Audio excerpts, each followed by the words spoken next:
अस्सलामुअलैकुम व्यूवर्स, उम्मीद करता हूँ कि आप सब लोग खैरियत से होंगे और मज़े में होंगे।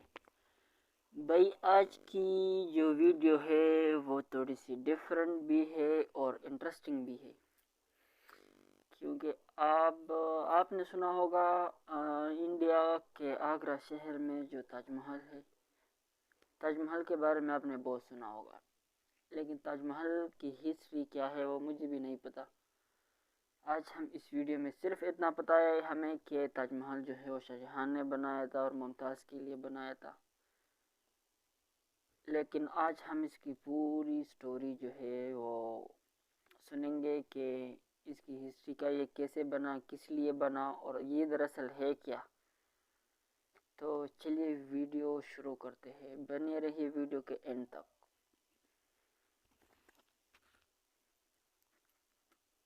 इंडिया के शहर आगरा में मुगल एम्पायर के आर्किटेक्ट्स का एक ऐसा शाहकार मौजूद है जिसको आज पूरी दुनिया ताजमहल के नाम से पहचानती है।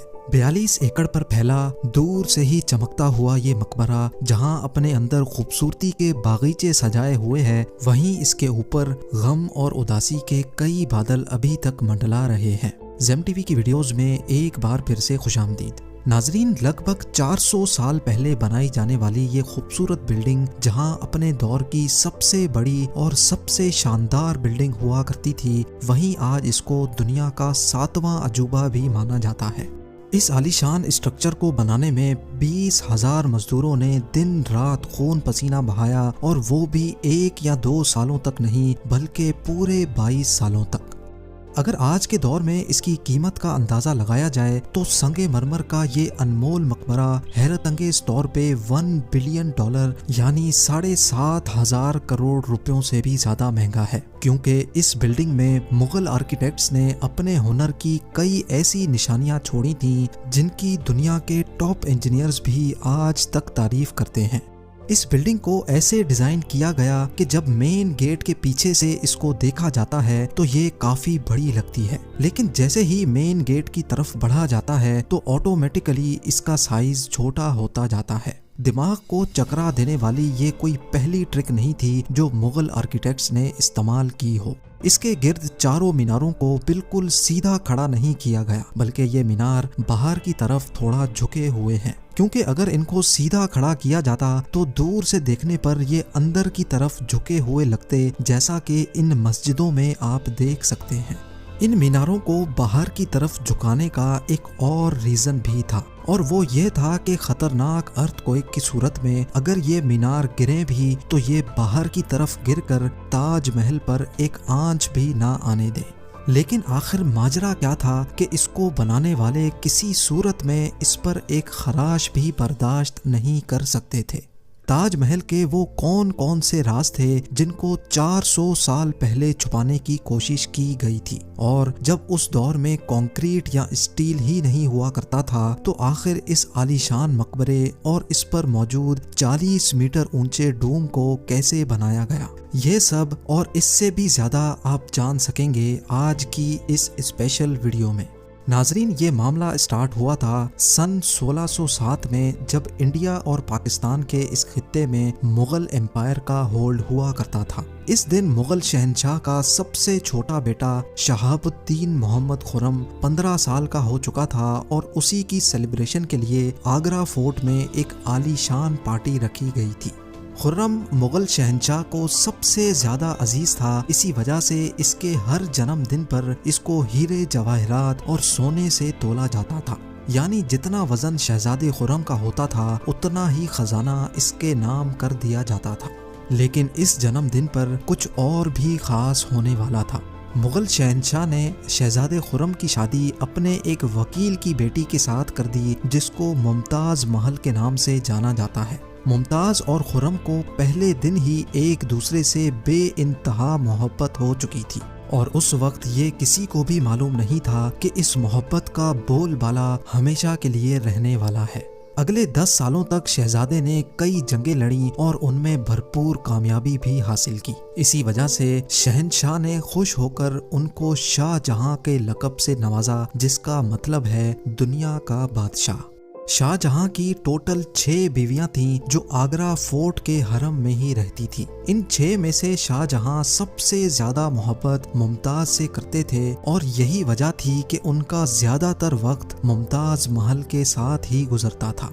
वक्त तेजी से गुजरता जा रहा था और 4 सालों के बाद यानी 1621 में मुगल शहंशाह अचानक चल बसे। शाहजहां जो पहले ही मुगल एम्पायर में खासा फेमस हो चुका था और जो शहंशाह का चहीता बेटा भी था, 1628 में यानी बाप की मौत के 7 सालों बाद उसने शहंशाह की गद्दी संभाल ली। पूरी मुगलिया सल्तनत अपने नए शहंशाह से बेहद खुश नजर आती थी। ये वो पीरियड था जब मुगल एम्पायर अपने पूरे उरूज पर थी, यानी पूरे इंडिया पाकिस्तान के साथ साथ अफगानिस्तान के भी कई हिस्सों में मुगलिया सल्तनत का राज हुआ करता था। सारे फैसले शाहजहां खुद करता था, जबकि मुमताज महल पीछे रहकर शाहजहां को मशवरे दिया करती थी। लेकिन किसी को भी इस बात का इल्म नहीं था कि ये खुशियां अनकरीब मातम में बदलने वाली हैं। गद्दी संभाले अभी 1 ही साल गुजरा था कि एक बार फिर से मुगल एम्पायर को दुश्मनों का सामना करना पड़ा। अगले 2 साल जंग चलती रही और शाहजहां को इस जंग में भी भरपूर कामयाबी नसीब हुई।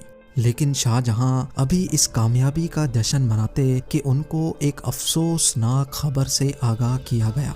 मुमताज महल जो कि शाहजहां के 14वें बच्चे को जन्म दे रही थी, उसकी हालत बिगड़ गई और 17 जून सन 1631 को वो ना चाहते हुए भी इस दुनिया से चल बसी। पूरी मुगलिया सल्तनत का जश्न देखते ही देखते मातम में बदल गया। ये खबर जो शाहजहां पर आग बनकर गिरी थी, उसने तो जैसे इनकी दुनिया ही खत्म कर डाली। शाहजहां की सबसे पहली मोहब्बत और उनकी सबसे अजीज बीवी मुमताज महल इस दुनिया से रुखसत हो चुकी थी। कहा जाता है कि इस गम की परछाई ने शाहजहां को काले अंधेरों में धकेल दिया था। अगले 8 दिनों तक उन्होंने कुछ नहीं खाया और अगले 2 सालों तक ना कोई मौसीकी सुनी और ना ही परफ्यूम लगाया। मुमताज महल ने मरने से पहले एक आखिरी ख्वाहिश की थी। वो चाहती थी कि उनकी कब्र दुनिया के सबसे खूबसूरत मकबरे में बनाई जाए। इस टास्क को और मुमताज महल की आखिरी ख्वाहिश को पूरा करने के लिए शाहजहां ने अपनी सारी दौलत और पूरी जिंदगी वक्फ करने का इरादा कर लिया। मुमताज के गुजरने के 6 माह बाद यानी 1632 में ही ताजमहल की कंस्ट्रक्शन का काम शुरू कर दिया गया। करीब 20,000 से भी ज्यादा मजदूर, पत्थर तराश और कारीगरों को पूरी सल्तनत से इकट्ठा किया गया। लश्करों के लश्कर शाहजहां के हुक्म पर आगरा बुलवा लिए गए थे। क्योंकि मुमताज की कब्र यमुना रिवर के बराबर में मौजूद थी, इसी वजह से इस जगह पर दुनिया की सबसे खूबसूरत बिल्डिंग बनाना काफी मुश्किल टास्क था। रिवर के किनारे जमीन काफी सॉफ्ट होती है और अगर यहाँ खुदाई का काम किया गया तो पानी का बहाव ताजमहल की फाउंडेशन को भी नुकसान पहुंचा सकता था। इस मसले से निपटने के लिए मुगल इंजीनियर्स ने यहाँ सबसे पहले जमीन के अंदर कई कुएं खुदवाना शुरू किए। मजदूर ये कुएं तब तक खोदते रहते जब तक खुश्क जमीन नजर ना आ जाती थी। इन कुओं को पत्थरों और गारे से भरा गया और फिर उसके ऊपर पत्थरों के बड़े बड़े कॉलम्स खड़े किए गए। इस सारे काम को अंजाम देने के लिए मजदूरों के साथ साथ हाथियों की एक बहुत बड़ी फौज को भी इस्तेमाल किया गया। मुगल इंजीनियर्स की ये ट्रिक काम कर चुकी थी और अब एक ऐसी मजबूत फाउंडेशन तैयार थी जो नरम जमीन पर भी फौलाद बनकर खड़ी थी। फाउंडेशन के बाद अब बारी थी एक ऐसे बिल्डिंग डिजाइन की जो आज से पहले किसी ने भी ना देखा हो। एक ऐसा डिजाइन जो पिछले सारे रिकॉर्ड तोड़ डाले। ताजमहल के डिजाइन का आइडिया शाहजहां ने अपने बाप दादा के मकबरों से लिया था। बाप के मकबरे से मीनारों का आइडिया लिया गया, दादा के मकबरे से बिल्डिंग कोर का आइडिया लिया और अपने अंकल के मकबरे से डोम का आइडिया लिया था। और जब इन सबको कंबाइन किया गया तो एक शानदार और आलीशान डिजाइन उभर कर सामने आया। बिल्डिंग के स्ट्रक्चर को बनाने के लिए लाखों नहीं करोड़ों ईंटें मौके पर ही बेक की गईं।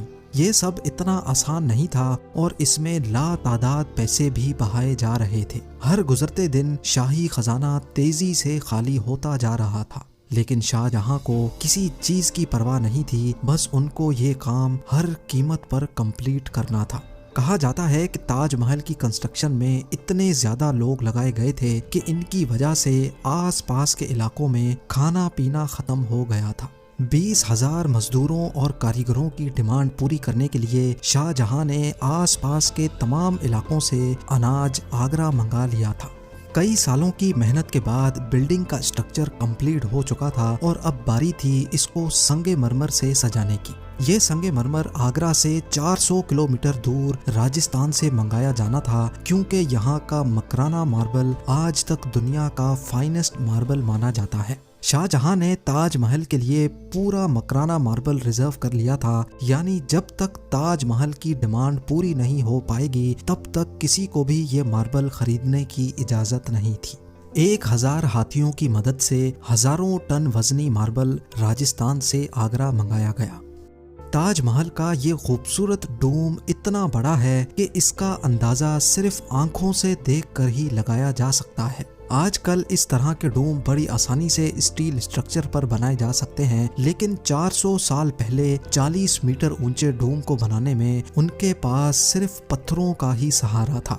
इस डोम को बनाने में मुगल इंजीनियर्स ने जो स्ट्रेस कैलकुलेशन की थी उसकी आज के इंजीनियर्स भी बहुत तारीफ करते हैं। ताजमहल की फिनिशिंग के लिए इसको पीटरा डूरा या परचिनकारी से डेकोरेट किया जाना था।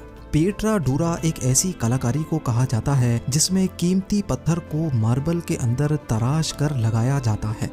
मार्बल को बड़ी महारत और बारीकी से कीमती पत्थर की शेप के हिसाब से तराशा जाता है और फिर उसमें पत्थर को ग्लू के जरिए चिपकाया जाता है। ताजमहल पर इस्तेमाल होने वाली ग्लू कोई आम ग्लू नहीं थी। काफी रिसर्च और लेबोरेटरी टेस्ट के बाद मालूम पड़ा कि ये ग्लू शीरा, लेमन जूस और संगे मरमर पाउडर को मिलाकर बनाई जाती थी। वही सेम ग्लू आज भी ताजमहल की रेनोवेशन के लिए इस्तेमाल की जाती है।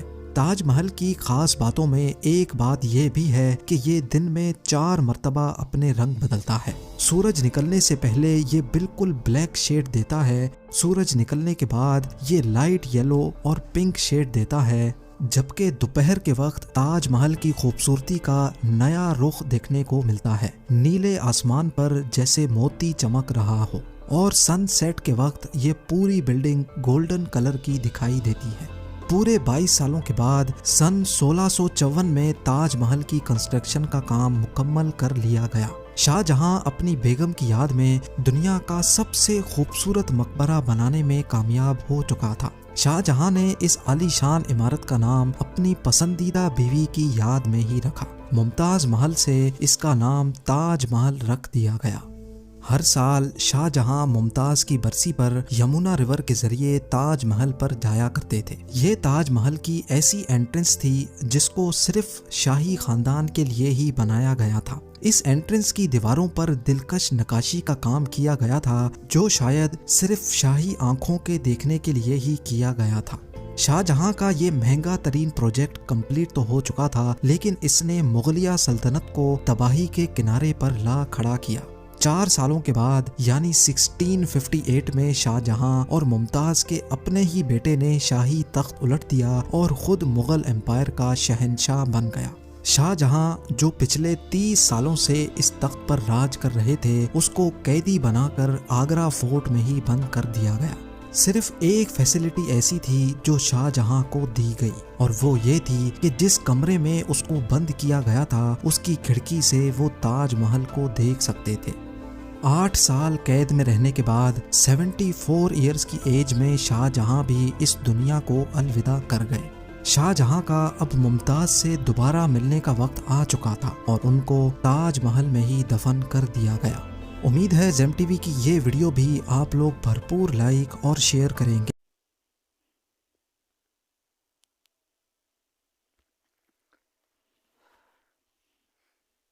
वेल गाइस, बहुत अच्छी, इंटरेस्टिंग और इन्फॉर्मेटिव वीडियो थी। और एक बात ये भी नहीं जानने को मिली कि ताजमहल कोई महल नहीं है, ये दरअसल एक मकबरा है जिसमें शाहजहां और उसकी बीवी की कब्रें हैं। तो ये भी एक नई इन्फॉर्मेशन मिली हमें। ताजमहल के बारे में हमने बहुत सी बातें सुनी थी कि इसमें ये होता है वो होता है। कुछ लोग कहते थे कि इसमें मतलब परी आ जाती है, अजीब अजीब बातें लोग कर रहे थे। तो ये थी ताजमहल की असल हकीकत जो हमने आपके साथ शेयर कर दी। ऐसी और भी वीडियोस देखने के लिए मेरे चैनल को सब्सक्राइब कर दे और इस वीडियो को अपने दोस्तों के साथ शेयर कर दे। वीडियो की ओरिजिनल लिंक डिस्क्रिप्शन में है, आप चाहें तो चेक कर सकते हैं। तो मिलते हैं नेक्स्ट वीडियो में, तब तक के लिए अल्लाह हाफिज़।